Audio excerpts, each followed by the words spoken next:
Welcome to The Habit Queen. I'm your host, Anya Perry, a work-life balance wellness coach, entrepreneur, and athlete. My goal is to help busy, driven women like you to feel incredible every day while they are pursuing their wildest dreams. If you're ready to take some powerful steps and build simple, rock-solid habits, overcome stress, and multiply your physical and mental energy, you've come to the right place. Tune in each week and I'll be here to show you what strategies, methods, and tools you need to use in order to create beautiful, healthy, and harmonious life you adore. I truly believe that you can have it all. Thank you so much for joining, and let's begin.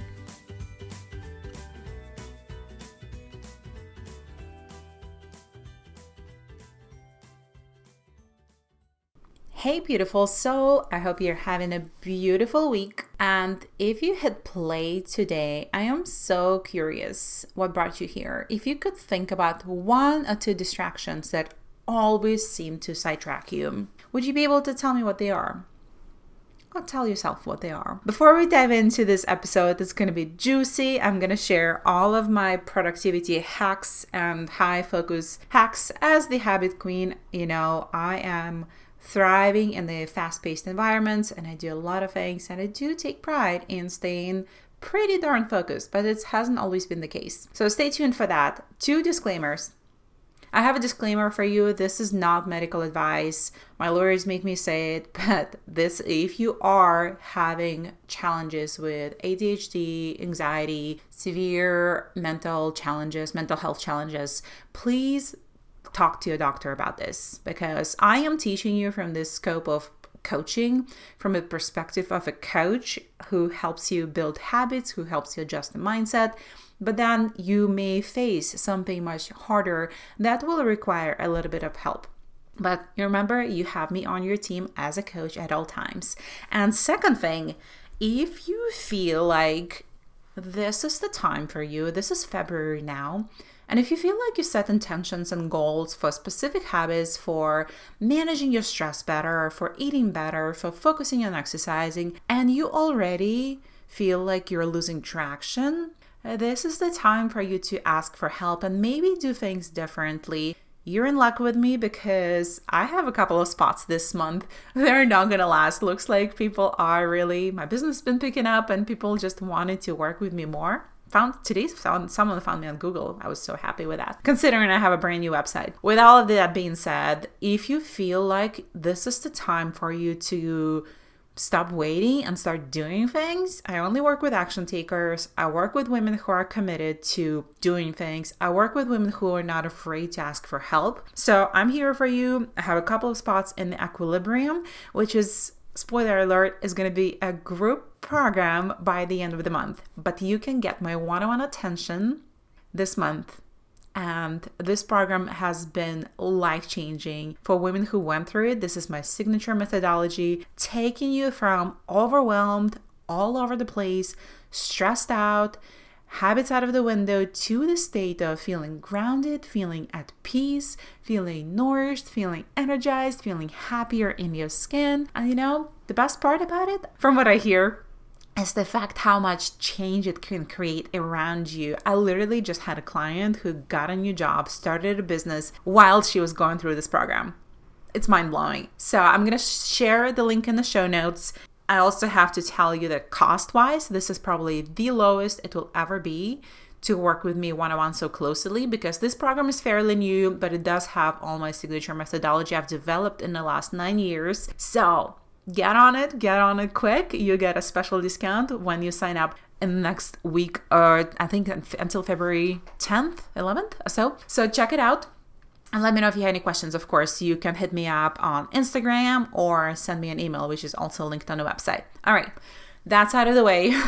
Now let's talk about how you can avoid distractions and stay focused. I have a confession to make. I had a severe case of anxiety. If you've been listening to the podcast, and I've shared a story many times, that I was not even diagnosed and I was not even self-diagnosing it. I just thought that was a worry warrior.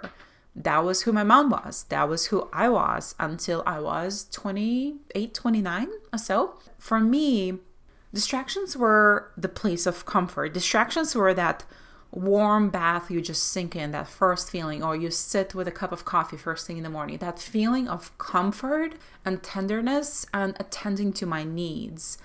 Yet, I'm looking back and thinking how much anxiety and worry and negative thoughts, distractions caused for me in the past. I didn't have good history in dating because every time I was getting myself into relationships that they were dysfunctional, they were not serving me.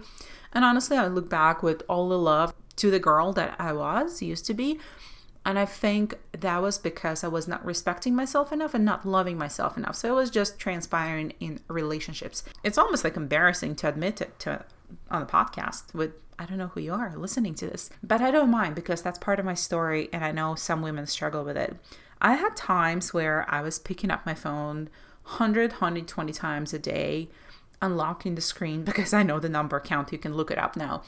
And finding the fact that I've been scrolling, I've been checking for messages. I've been waiting for messages from someone I was dating. I was more controlling, more obsessive about not feeling loved, not being loved, and not feeling respected. I could have spent all of that time and take all of those distractions and focus on myself. But for me, it was a practice. Like, it was really hard. It was really hard to study. I always had multiple tabs open on my computer. I had a cat. I would find myself petting my cat for 40 minutes, then going outside, then picking up the mail and doing whatever it takes. Instead, I was avoiding that deep work. I was really avoiding loving myself, respecting myself. And this is a deeper challenge, right? If you're focusing right now, just like in a way, superficial challenges, maybe you just have someone distracting you at work, distracting you at home, your kids are screaming, your dogs are barking.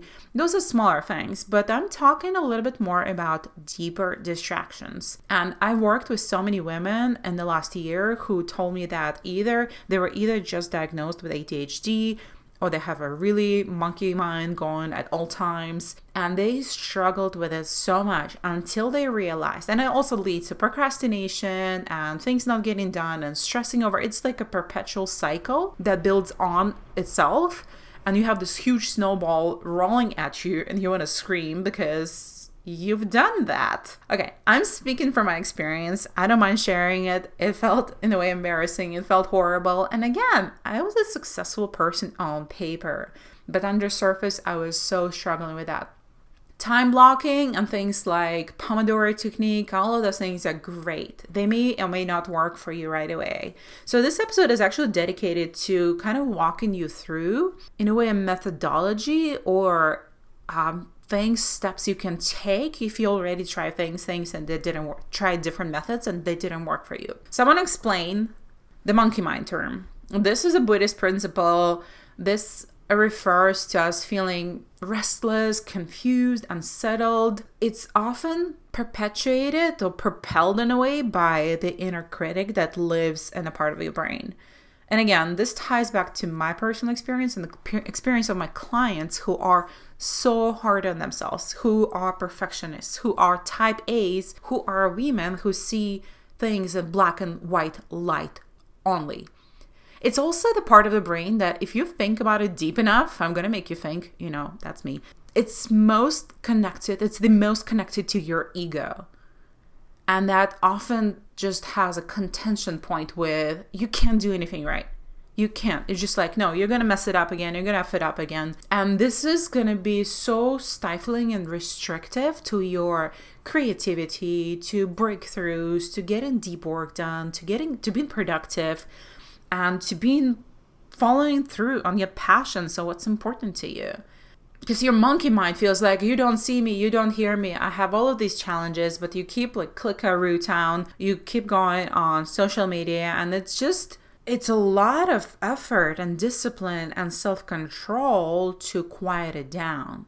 So what we often do, we just continue feeding it, or we start yelling at ourselves, say, hey, Anya, focus. Come on, focus. When I had anxiety, I wore a rubber band to stop myself every time I started obsessing over things that were out of my control. But honestly, I had a bruise on my hand and I was still on my wrist, and I still couldn't figure that out. So my challenge was that's what I learned in this 10-year journey, to quiet my monkey mind.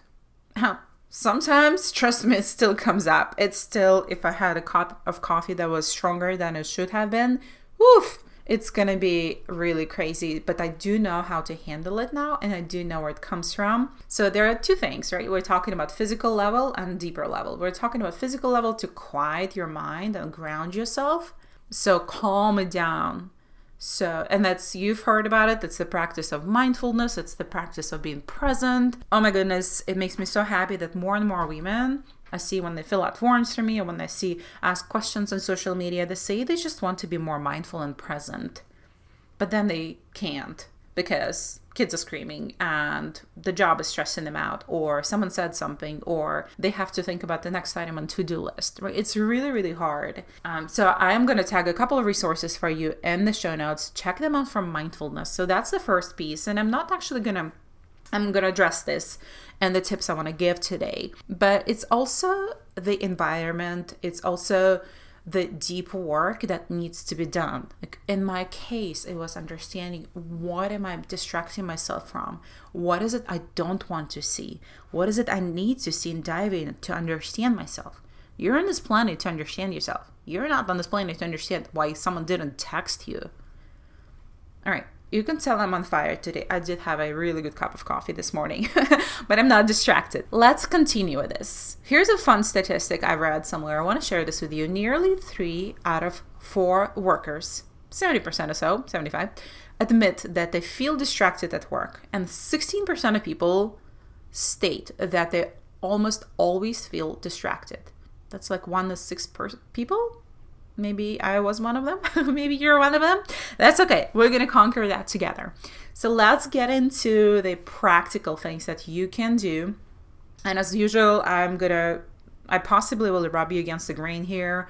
I'll share things that I think about, and I share things that worked for me in my practice. But this is what worked. And I think this is the beauty of it. Once you learn how to work it, it works for you long term. You can always go back to it. So don't shy away from these tips. Make sure you take a notepad and pen, take notes. And if you like this episode, remember to go on iTunes and leave me a rating and review. I've been getting so many notes from you guys saying that you love the podcast. Share the love. I want people to hear this. And it's not for my ego. I just really love creating content that makes you feel good, that makes you feel like you can do this, you got this, you can do it one thing today that will make a huge difference in your life, in your relationships, in your health. All right, I'm through. Let's go. There are going to be 7 of them. The first one is to be ready to do a little bit of work. Ugh, yeah. If you were to tell me 12 years ago, 10 years ago, I would be rolling my eyes at you and saying, what work? Now I just need to close the tabs and not check my phone. That's only a surface thing. Being ready to do a little bit of work with it, that means you'll need to be committed. You'll be having bad days when you're still in Klukaroo town. You're going to be having good days when you're going to be feeling productive and good, just like any habit. But be ready to work on it because you'll be getting tested all the time. By the time you set your time blocking and ready to focus, some emergency is going to come up. Same thing, the parallel with diet. You're just doing so well, someone invites you over, they don't have what you eat, and you freak out. Same thing. Practice and readiness to do the work, and recommitment is going to make a huge difference. The second one is to have clear goals for what are you working on. Because if I was to ask you, so what are you working in the next hour? Where does it go from there? Why are you doing that? If you tell me, I don't know, I'm just doing this because it needs to be done, it's on my to-do list. That's not an aligned goal. You have to understand the reason, and not for everything. Like we go to the bathroom, we don't need the reason to go to the bathroom. I don't know where the bathroom humor is coming from, but bear with me. So having a clear goal for next day and having it aligned with what you do, knowing why you're doing things. This morning, I had a clarity session with someone who wants to sign up with me as a coach. And it was important for me to have high energy and full focus on it. So I set 30 minutes before the session, 30 minutes after the session, so I can be present with that person to talk. For me, it's feeding into my bigger goals to have more clients, to help more people, to change the world. See the big picture? Okay. And when the goal is not aligned with you, if you're saying that I hate my job, I can't stand this, I can't focus on this, I hate doing this, all of that, You can find joy in tasks that don't bring you joy once you start looking for deeper reasons of them being there. Not everything brings joy. I hate doing taxes and I can't stand doing any governmental forms. I think I have PTSD from doing so much immigration work as I did before. I also hope you guys don't hear, I hope you don't hear the wind that's going on in Napa. We have stormy winds, and I hope this episode is clear enough.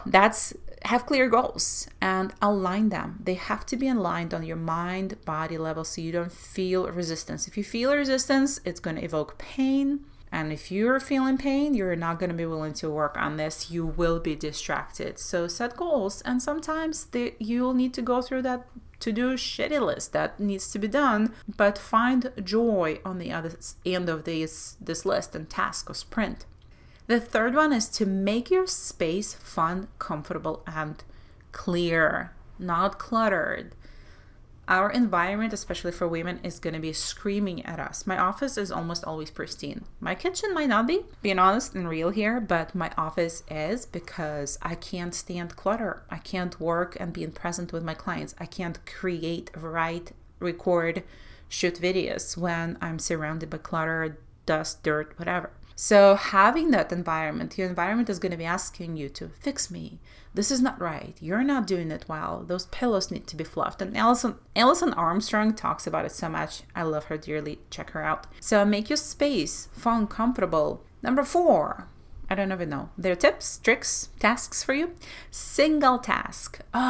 This one is going to be so hard. Because if you're a busy woman like me, if you want to do a lot, if you have a lot of responsibilities, if you feel like you're responsible for everything, this is going to be the hardest but yet the most rewarding thing you can do. That means if you can dedicate 30 minutes to this challenge, to this task, do it. You will do it faster. Distractions take, I think, 200 to 300% of the time for us to restore to the initial point, to go back to the task we were doing. How are you going to do this? I don't know. You may need a sign on your office. You may need to ask for mommy time in the bathroom without little hands under the door of your bathroom. You may have to ask for help. You may have to hire help. You may have to be creative to single task. But once you do how you do one thing is how you're going to do everything, and doing one thing well, it's going to be so much more efficient than keep coming back to that thing because you were interrupted. Again, I work with women who work from home most of the time, or who are super busy and they come home and they still have a lot to do. So that means if they can do it, so can you. Number 5, find ways to ground yourself. If meditation is not your thing, practice just emptying your mind. Practice sitting in the quiet. I love engaging all the senses when I do this because I do struggle with meditation. Not because I just like different ways of meditating than the benefits of different ways. For me, for example, breath work or going on long meditative walks. I feel more energized and positive than just listening to a 15-minute meditation. Although I do have a few favorite tracks I use, and they're longer. Usually they're not shorter meditations. But finding ways to ground yourself can be as simple as just being in the moment for 30 seconds. Start there and then add more. You can engage your senses with essential oils, crystals, rocks, something nice and cozy, maybe a blanket over you, maybe a cup of tea nearby, maybe your favorite scent, whatever this may be. You can take a bath and be present there without being on your phone, okay? So engage in your senses, all of them. Smell, touch, taste. So emptying your mind is going to physically help you to take that part of the brain, actually use that energy that you've been using for squirrely things and use it efficiently and effectively. Number 6, nourish your body on the physical level. You hear me talking about this, and I will be until I'm blue in the face, because this is fundamentals. These are the things that if you're eating a lot of sugar, you are going to have more anxiety, inflammation, and monkey mind is going to go bonkers, bananas. So that's fitting, right? Monkey mind and bananas. So eat for energy. Eat things that make you feel good. Everybody I ask, you know the answer. It's not processed food. It's not sugar. It's not things that inflame you, stuff you, make you bloated and fatigued and brain fogged. You know what they are. Eat them. Hydrate. Get some good sleep. So you're just a little bit sleep deprived and thinking, I'm going to catch up on the sleep deficit on the weekend by sleeping in. It doesn't work this way. Actually, research shows the sleep deficit is not something you can catch up on. It's the consistency of your sleep that's going to give you the energy, keep you grounded, keep you stable, keep you centered. I love moving my body as well as the huge part of nourishment. I'm recording this standing up because it gives me good energy. It gives me sole focus on one task, to talk to you about this shit that is important. Nourish your body, nourish your mind. And the last one is a trick that I've developed with a few of my clients who did struggle so much. They already understood the reasons for their procrastination and lack of focus and jumpy mind and how distractions affected their lives and their businesses and their jobs and their kids and all of that. But they just felt compelled to get on Instagram and get lost in reels, or felt compelled going down the rabbit hole of, I know I'm trying to perfect this, but I need to fix this now. And oops, 3 hours later, time that you'll never get back and you're frustrated with yourself. So we developed this thing called a waste time window. A waste time window is a time on your calendar or in your day that you will waste intentionally. Like, seriously, I'm just going to be bored and waste my time. I'm going to be intentionally distract myself. And what it does, it gives you permission, because we hate being restricted. It gives you permission to waste that time. It might be an hour for some people. For me, it's 15 minutes before I go to bed, before I turn my phone off. And I don't watch anybody's stories until that time. And then I go and watch stories of people who inspire me or light me up or fire me up or make me laugh. And I do that for 15 minutes and I'm through. Throughout the day, I know I can't afford this because I can't get my time back, and time is precious. That's the only resource I have. And it's a resource that is not replenishable. So I'm using my energy wisely, and it worked really, really well. So it's a waste time, WASTE, the waste time, like a waste basket, waste time window to do trashy things that don't support your goals. Being blunt today because, I don't know, blame a nitro cold brew that kicked my butt this morning and made me feel super inspired and focused. So I've shared quite a few things today. I'm going to repeat these 7 steps if you're still taking notes. I hope you are. So be ready to do a little bit of work and also find what works for you, because it's going to be different for everybody. Have clear goals that are aligned with you. Makes your space, physical space, fun and comfortable. Single task. Ground yourself. Nourish your body. And have a waste time window. If you enjoyed this episode, please screenshot it, post it on social, tag me at anya.perry. Go check out the Equilibrium. I'm stoked about this program. I feel like there's nothing like this in the market in terms of health, wellness, and mindset coaching. And if you want me to be your personal mindset trainer, I'll be there for you. I'll talk to you next week, and I hope you have a beautiful week.